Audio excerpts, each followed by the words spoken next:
You look like a big time army. Yeah, I hear that a lot. Like, hey man, you look like a Marine jarhead.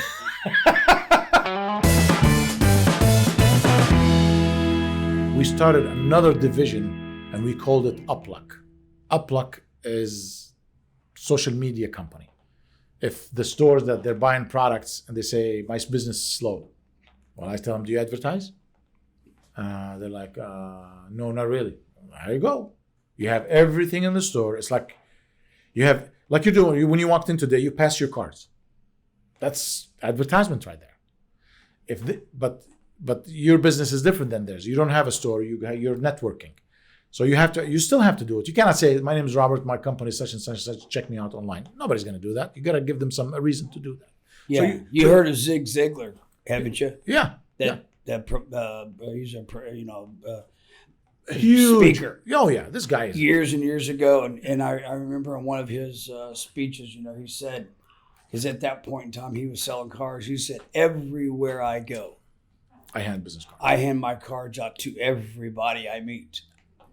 And I thought, what a cool, and I do that to this day. And I go through a lot of cards because you might get. Yeah, that 1,000 card costs you $50-$60, but if it brings you 10 customers, all what you need is less than 1%. Today we have a special guest, Robert Chavez. How you doing today? Hey, fantastic. Thank you. Fantastic. Okay. Robert, what's your story?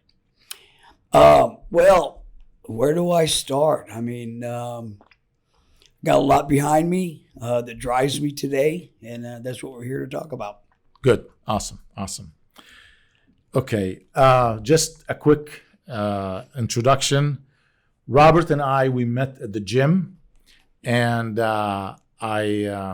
was at evening time. Usually I go in the morning, but it was that moment I was there in the evening, and I'm standing and I see from like maybe 30 feet away, I saw his back and I see this guy with bright shoulders, and I can tell this is a big guy over here, over there. So you passed by me, you were coming, then I stopped you. And I said, how you doing, sir? And then we start talking from there. And here you go, we're here now. So this is pretty cool. This show is about how to observe, how to take the failure as a lesson, how to fail successfully. So what is your biggest failure and what did you learn from it? Wow, that's a really great question. And I don't know that I can pinpoint any specific failure that I would consider my greatest, because I've had a lot of them. Okay. And in hindsight, I learned from all of them. And if I was going to have a great failure, it would be something like not learning from my failures. Okay. But I have learned from all of them. And so it's an interesting perspective to have. And it drives me today because it's taken a lot of fear out of my life. I'm not, it's kind of like there's a saying, fall forwards.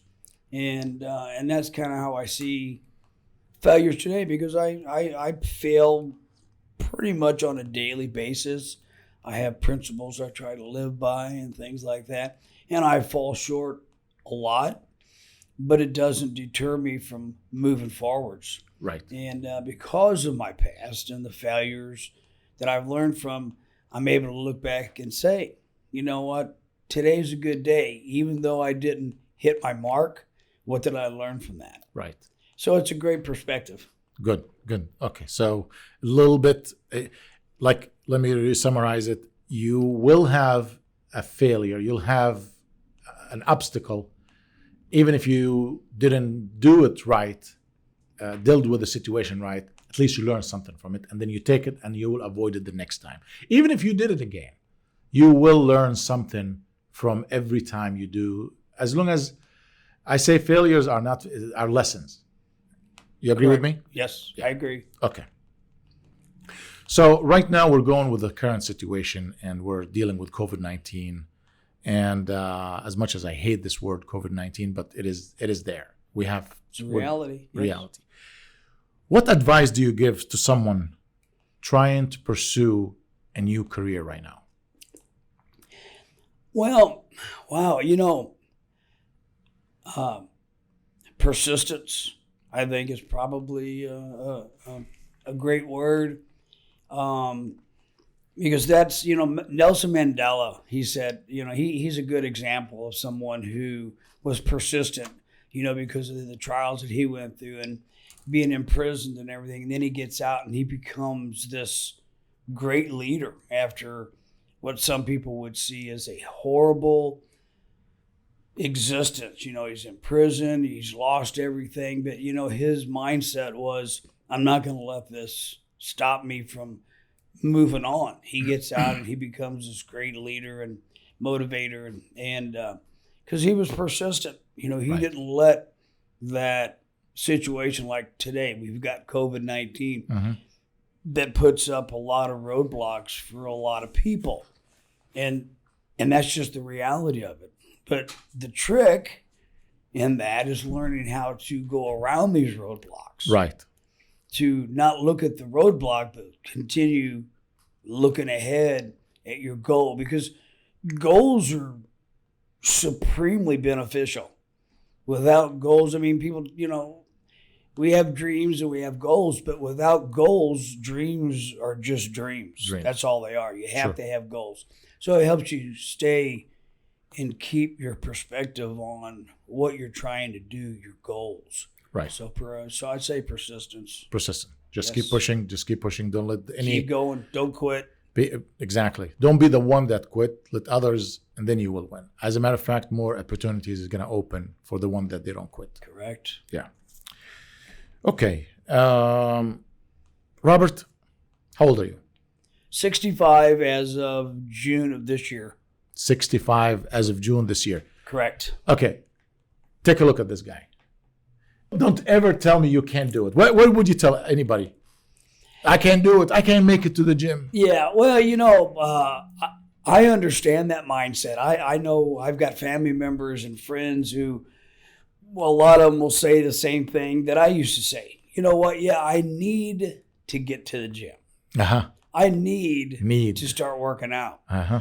And I will just nod my head and I won't say, yes, you do, or try to give them a motivational thing, because there was a time when I would say the same thing, but I would never make it to the gym. Right. And I find these guys in the gym, they open a book and they start writing every move they do. I'm like, how could you do? Your body sometimes talk to you different than what your book telling you to do. Right. I've got one.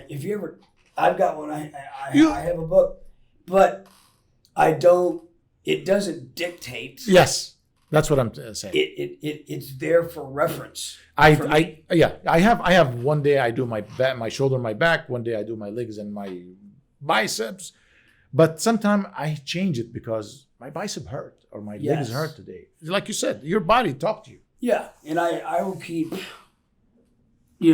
amounts of weight that I've worked out with, how many reps, and so maybe one day I'm having a really good day. And I'm thinking, man, I'm going to try for what we call a PR, personal record. Mm-hmm. And I'll think, well, I wonder what. I'll go back 2 months. I'll go, well, the last time I tried this is what I did. So it's a way of keeping track of things. Good. Okay. And I can think, well, you know what? I've already done that. Right. So yeah, that's what I use it for. It doesn't dictate what I do, but I use it for a reference a lot. But right. A lot of times I do follow it. It does, yeah. This time, I did 315 for 6 reps. Well, I need to do 315 for 8 reps to make progress. Right. That's awesome, man. That's like, this is good. If I am 65 looking like this, I'm happy. I tell you what, even close to this. Because have you ever had any injuries? Oh yeah. Many times. Yeah, I'm hiding from a surgery. I have to do, I was lifting and it snapped. It popped a bone from. Have you ever heard of this? I've heard of it. And I've never had that happen, but I've had injuries. I had the next day my elbow was like this. I was literally lifting like this, and I hear like That's scary. and I'm like, I put it back again, the weight. I said, what the fuck was that? It didn't hurt, but I went home, and when I touched it, then the next day I woke up. I went to the doctor. He did an X-ray. He said a chipped bone hanging in the sac have you seen it? Yeah, I said, motherfucker. He said, we can do surgery, or you can just leave it like this and see how you feel. Until now, it hurt. I don't put heavy weight on my. I do other things, but I need to fix it. But anyway, no. Other than that, everything's okay. I hurt my back, my shoulder, my knee. Yeah, I was squatting one day at the gym just about a month and a half ago, and I don't know. I was feeling pretty good, so I had a lot of weight on there. In the squat, I mean, your form is really important because you got a lot of weight on your back, and if you're not doing things right, you can get hurt big time. And so I'm squatting, and I went down in. As I was coming back up, I noticed that I rocked forward a little bit, And I thought, well, I'm going to push through it, and I went ahead and pushed it. As soon as I got to the top, I felt it. I felt this little click in my lower back. oh shit. And I Chiropractor. unwrapped the weight. Well, And I sat down, and then all of a sudden it started hurting. I thought, oh boy. So I stopped, and I didn't do anything for about a week. I knew that I had adjust something. I didn't blow out a disc or anything, but You irritated I something. moved wrong, and so I did something. And I thought, you know what? From experience, I know Stop. I'm not. This isn't a pain to work through. Yeah. This is something I need to leave alone. Oh yeah, I did the same thing. I did. I put it, and I went home, and now when I feel like a click or anything, I just put it and I leave, and I wait until the next day because you really can be causing more damage. But do you go see a chiropractor every now and then? You don't. You've never. Years ago I do, but I don't go to chiropractors now. No, not at all. I'm like you. I've been in my life maybe 5 times. I have a massage therapist that does deep tissue massages. Because that helps. Moving muscles too much can sometimes that little movement, it moves the blood flow. There is a little nerve you've been hitting. They might find something that with the amount of weight that you lift and the amount of weight I did too in my days. I'm going back again heavy, man. After I saw you, I said, that's it. I cannot, I'm at it. I'm at 5 o'clock in the morning. The 5 o'clock in the morning, by the way, it's not the show. It's just I don't have the time to see the kids. If I leave here at 6 sometime. Yeah. If I go to the gym, another hour and a half, 2 hours, it's 9 o'clock. I never see anybody. I said, you know what? They're sleeping. I don't feel guilty. I get up early. I go work out.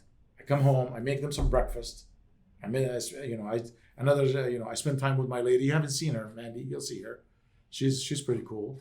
It's a great way to start your day, though, working out. Yeah. What would you tell someone? Like you said, I need to go to the gym. I know I need to go to the gym, but they don't go. What would you tell people that they're telling you, I can't, I don't have the time? Well, I mean, the kids is I got to take them to school. I got to do with it. Yeah. Well, from my point of view, I see, I guess, the folly in that perspective, because doing things like going to the gym, it isn't something where you get up one day and all of a sudden on your calendar somebody's written in, today's the day you're going to start, or some divine intervention comes down and says, okay, I've opened up this portal so you have time to do this or whatever.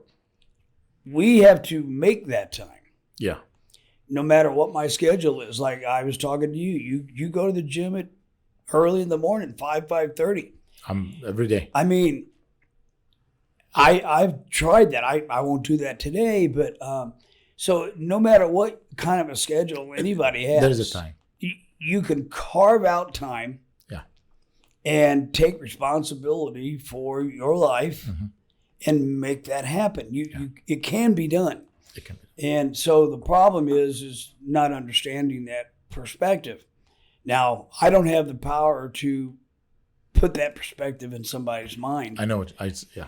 So all I can do is be an example and try to maybe motivate him with some, things that happen to me. And so a lot of times I will say, I understand that. I didn't have time, but, when I went through my cancer, I had I was diagnosed with stage 4 throat cancer. Okay. And I had been going to the gym, for years and things like that, and I got that, and doctors said we can't operate because of where it's at, but we can give you 2 real high doses of chemotherapy, two separate times, two separate ones. They're very toxic. And then after that, we'll give you this extended radiation to try to, get the tumor that's growing in your neck. So I went through that. And at that point in time, I'm probably weighing about 180 pounds. So I go through it. We went through it all. I went through 2 separate things of chemo. One, the second round of chemo, they actually had me sign a thing saying that, if you die from this, we're not responsible. We're letting you know. I saw the picture, man. It shocked the crap out of me. Yeah, he said this is extremely toxic chemotherapy, and we have to have a nurse right there in case you go out while you're getting it. And at first, I'm like, you know what? I'm not doing that. And a doctor sat me down and said, if you don't do it, you're going to die. That's it. Wow. If you do it, it may not help. You gave me the goosebumps when you said that. But you have a chance of making it if you do it. Okay. So you really have nothing to lose and everything to gain. Mm-hmm. When he put it to me like that, I said, okay, let's do it. So I went through it. Surprisingly, I didn't have any bad effects from it. And but I saw your whole color here was like you it's like you had a mask on Halloween. Yeah. Right? Oh, the radiation. I ended up with like 3rd-degree burns on my face and neck. So that's another one. So you had to deal with another deal. That was another separate treatment. I had chemo, which is they put it into your system, in your veins. Right. Goes through, and then you go into the radiation. So I went through radiation, and that was a very painful thing. And so anyhow, I got through it. They got the cancer, and then I started on my rehabilitation, and surprisingly, I came back fairly quick. And so anyhow, the doctors, a few months after it was all over with, and they had gotten the cancer in remission, and they always are checking your vitals and things. And they said, one thing that we noticed about your system was how quickly it came back. Right. And was fighting this illness, fighting the disease, fighting the cancer cells. It was always really, they said that your situation was a little different than most people. And the only thing we could conclude it was because of all the work that you've done in the gym, that gym. It came back to you. Your body's always in this repair mode. It's always in a fight mode. So that played a big role in your beating this cancer. Sure. So I will tell people that story when I talk to them about that. The gym isn't just about maybe feeling good or looking good. Physiologically, it helps your system. And to date, I rarely get colds. I don't get sick. I don't have the flu. I mean, I kind of laugh at this COVID thing. My body is always in repair mode. You're never and you're always in the offense more than defense. Yes, and which is a great thing. And then mentally, it's good for you. You feel good. Your endorphins are going. So there are a huge amount of benefits besides going to the gym. Sure. So to make that time pays big dividends. So I tell that story, and if they catch on to that, fine. But if it doesn't, yeah. You jumped to then my few questions I was going to ask you, which is you went through the cancer. Yes. When did you find out that you had this illness? Interestingly, because we're talking about failures. Yeah. The way that I found out about this is I had been incarcerated for some situations that were A direct result of let me back up. I am a recovering alcoholic drug addict. Wow. I have Did you got hear that, guys? I have got 10 years of recovery, Okay. clean and sober. But as a result of my drug use and alcohol, I ended up getting in trouble, and I went to jail a bunch of times. And I eventually ended up going to prison couple different times. Wow.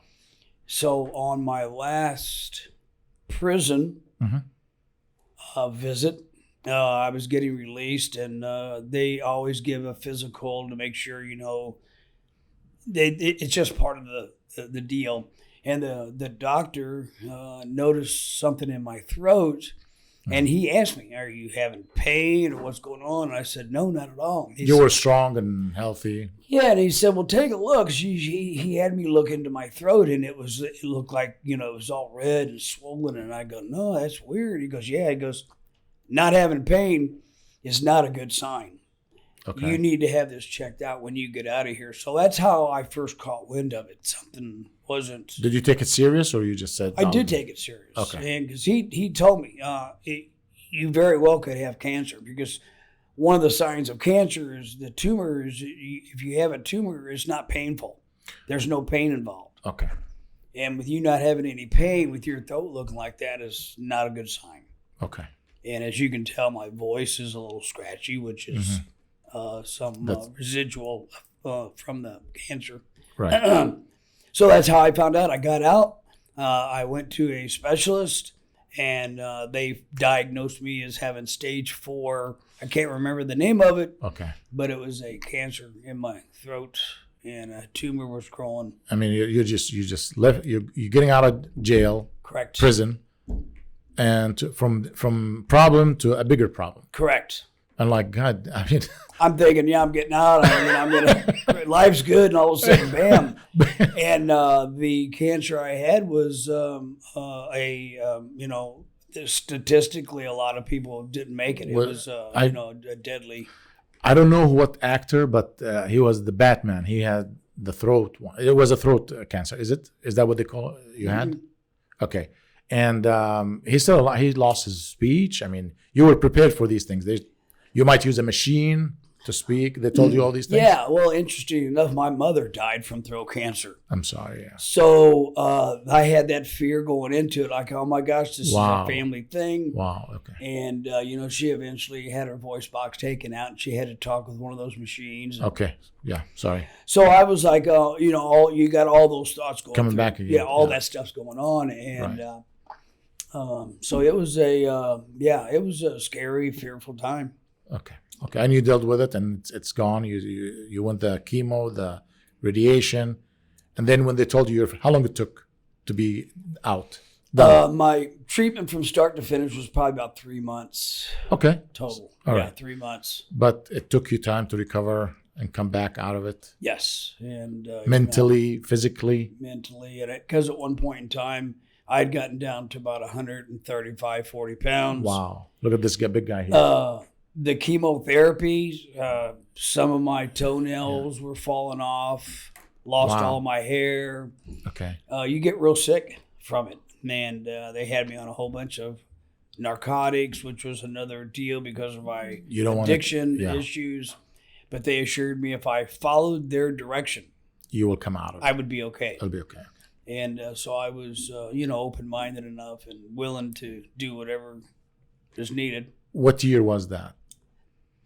That was, we're coming up on 6 years. So 6 years ago is when I got and was in remission. So you said 10 years you haven't been drinking, you're recovered. And yes. So you were already not drinking or doing drugs. Yes, I already had recovery time in, and when this happened. And interestingly enough, one of the principles that recovery talks about is starting to want to help others, think about helping other people. And that's what I want to get to. Yeah. And so I have in recovery, we have what we call sponsors, people who have been down that road, and they help you as you're learning. And my sponsor was saying, maybe try to find some way of trying to help other people as you're going through this. Mm-hmm. So when I was introduced to the chemotherapy, they have what's called an infusion room. Mm-hmm. You walk into it, chairs all over, people sitting in chairs, and they got this machine hooked up to them. They got needles in their arm, and they're sitting there getting their chemotherapy. And when the first day I walked in, and it was like being in a morgue. Everybody's sitting in their chairs, their heads down, because you got these people who are really sick, getting their medicine, not knowing if they're going to die. Some people knew they were going to die, but they were just prolonging it. Just give it a shot, see if it works or not. So it was a pretty gloomy atmosphere. It's like the room of the depression. You're right there. It was the headquarters of depression, right? It was like, so I made a decision at that moment that my role was going to be every day I go into that room and get my chemo, I was going to go around and talk to people, brighten their day, yeah, get them out of their mindset of, oh my God. And that's what I did. Yeah. And as a result of doing that, I don't know if I helped anybody, but I can't even hardly remember going through my own infusion. Yeah. Because I was concentrating on trying to help other people get through their situation. Well, that was part of your recovery. Actually, helping people is part of your recovery. Yes, that's to me what got me who I am now. When I feel down, I feel, hey man, let me lift myself and lift everybody up, not only me. Always. And that's what make us similar, is helping others. Correct. Yeah. Yeah. Yeah. So yes. and then you mentioned to me before. So you said you're going around now and speaking. You go to prisons. Yeah. As a result of this here today, instead of when I go to I still go to prison, but I'm going to prison on my own terms, and I get to go into these prisons and talk to the inmates about, you think this is the worst thing that could happen to you. I've been where you're at, and I'm not there today. You can come out of this. There is something. This isn't end game for you. It may feel like it, but it comes down to your choices. You have to make a choice. Is this going to be my life? Do I want to continue this way? Sure. And I can assure you that it's not. And then I go in and tell my story, my recovery story, my going through the cancer, and I'm a felon. I mean, for me to even be able to go back into prisons is kind of a miracle in itself, because most of the time you're not allowed into prisons, even if you have a felony record. Right. But there are powers that be seem Sure. to think that Sure. it's meant for me to do that. Right. Right. So I do that. I go into jails and prisons and I talk about that, and I let them know about my business and everything. It's just there's always a better side of the story. There's always a new beginning. There's you got to give them hope. You have to give them hope. You have to give them hope. And everybody needs hope. And to explain to people when they see me and I'm telling them, 12, 13, 14 years ago, I was homeless on the streets, living in shelters, no money, no job, no nothing, just looking for that next fix. Versus today, and I explain to them what's going on today, and it's hard for them to comprehend that, But a lot of them, it's exactly where they're at. Yeah. No money, no job, no nothing. Yeah. And but the only place you can go from there is up. Is up, exactly. You're right. They hit the rock bottom. Correct. Okay. How do you manage? Okay, tell me the story of the bodybuilding. You are a bodybuilder. You're a power lifter. I've seen what you're lifting. Where is the start? When was the start? I've always been intrigued with, as a kid, I remember getting comic books and seeing these muscle guys, and it always intrigued me. And I had an uncle come and lived with us one time, and the guy had these really big arms, and I thought, man, I want to have big arms. I'm just a kid. I'm 10 years old. Yeah. And I was just in awe of this guy, so there was something always about that intrigued me. You just wanted to be that big, strong guy. And I just wanted to do that. And I remember, sending off things, in these little comic books they would have, this is, when I was a kid, and, I'd have my mom send this off, for, I can't remember what it was, just things, to make yourself look good, or, Yeah. Read up on it. So I was always intrigued by it. And as a kid, and I had these spring-loaded things that I would do. And, I had these. a couple little ways, hand grips. Yeah, I had. One story, I was like 12 years old. My dad did some work out in the backyard. As a result, he had to pour a bunch of concrete that was left over, and it ended up forming this big pile out in our backyard. And he said, he told me, he says, whenever that gets hard, I want you to, move that out, and we're going to do whatever, move it out of the way. And I went out there once it got hard, and I couldn't pick it up. It was just too heavy. I don't know how much it was, but I'm 12 years old. Mm-hmm. But every day, you tried. I would go out there, and I would move it a little more, and I would move it a little more, and okay. I would move it. And over time, I got to the point to where I was actually able to pick that thing up enough to where I'd move it a little bit. Wow. Move it a little. And finally, I got it out there. Okay. And that was kind of like, we talk about persistence. Yes. I mean, I already had that in me when I was young, 12 years old. Yep. And coupling that with that, I'm going to move that rock because I want to be strong. Yeah. So. That's similar to my story, but today is about you. What's your daily routine? Well, I mean, I don't know that I actually, I'm a creature of habit. I guess we all are. And I've cultivated a habit of, I get up in the morning, I have a time of about, usually within an hour, I'll get up first thing, make some coffee, sit down. And I take time for a little, what I call my me time, prayer, meditation.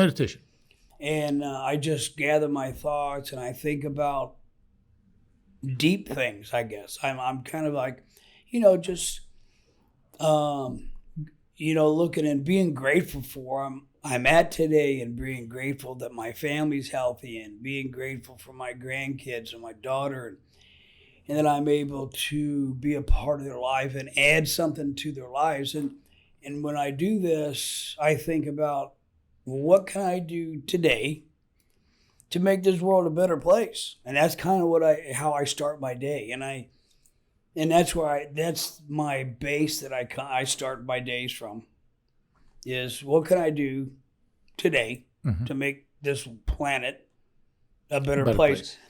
And in my own little confines of my reality, because, I'm not over in another country, or I'm not a president, but I've got my own reality and my own network of people. So even though, it's within the confines of my own reality, so it means the people that I meet daily, whether I'm just shopping at Walmart or going to the grocery store, coming here at Ahmad's place, meeting his folks, whatever. I have all these opportunities, right, to enrich somebody's life somehow, right.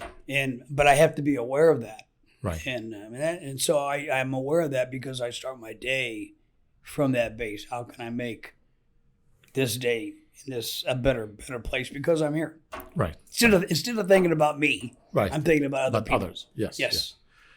I can't imagine you being a criminal, commit a crime. I cannot even. Well, I can show you if you'd like. I don't.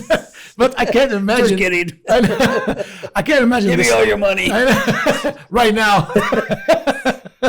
Yeah. No, I can't imagine you. So I think, correct me if I'm wrong.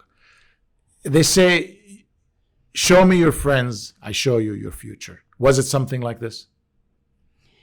Well, yeah. Without going in details, I don't. I have to agree because I lived in a reality and an environment that it was gonna take me nowhere, but where I ended up was just jails and prisons and homelessness because of the people that I hung around. And so, yeah. It rubs on you. So you're with the bad guys, it rubs on you. You're with the good guys, it rubs on you. Yeah, Successful people. sure. I mean, we don't see, truly successful people hanging out with,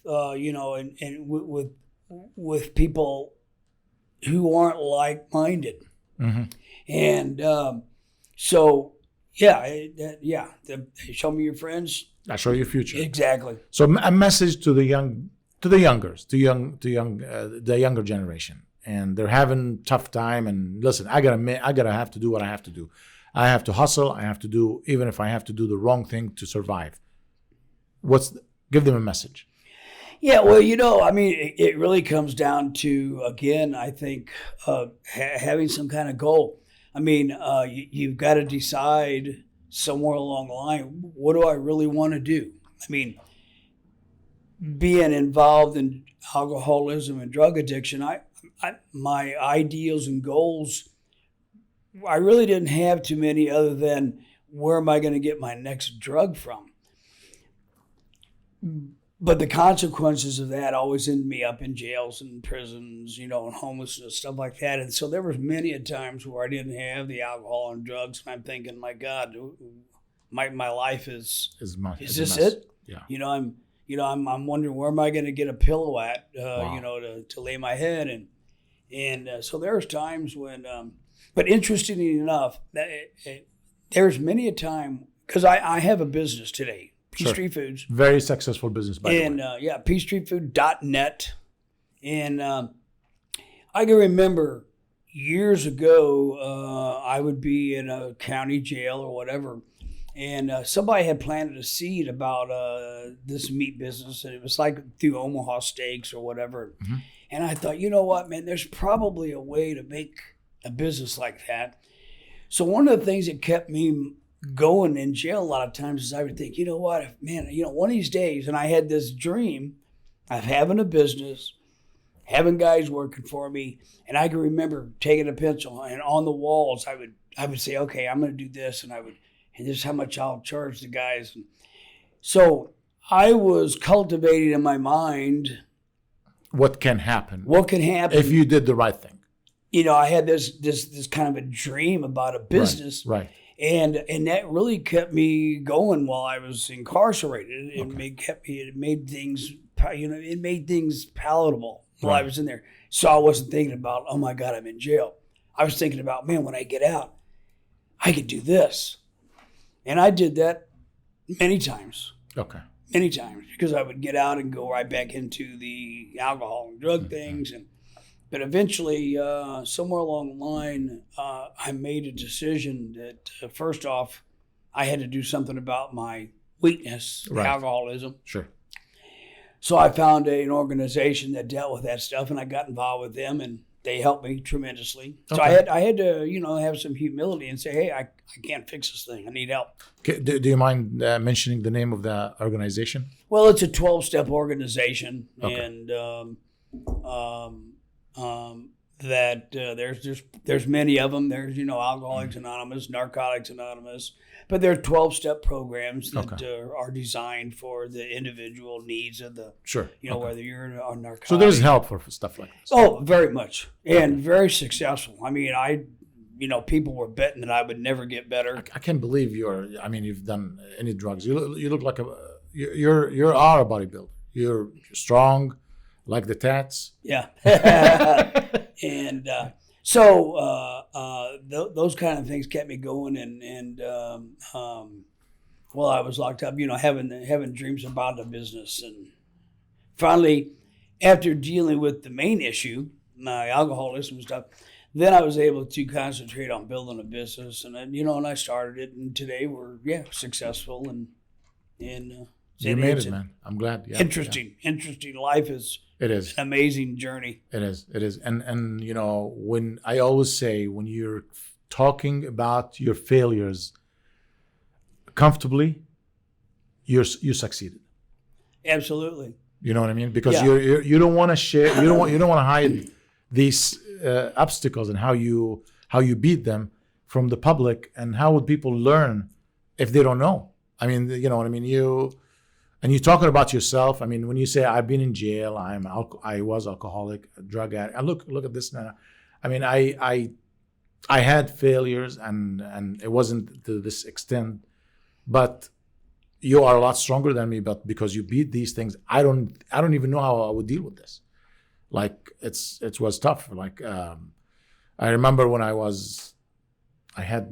know when it was speeding or some ticket. I ended up in jail for one day, and it felt like freaking 100 years. And it wasn't like fun for me, but being there for many years and thinking and rethinking, and it's strong, man. It's inspiring. Yeah, this is very inspiring. It's interesting that I the way I say it is I've been able to live 2 lives in one lifetime. That's right. And because I've got that, alcoholic, drug addict lifestyle, homelessness, prisons, and jails. And then I've got my life today, which is very successful, complete opposite of that. Yeah.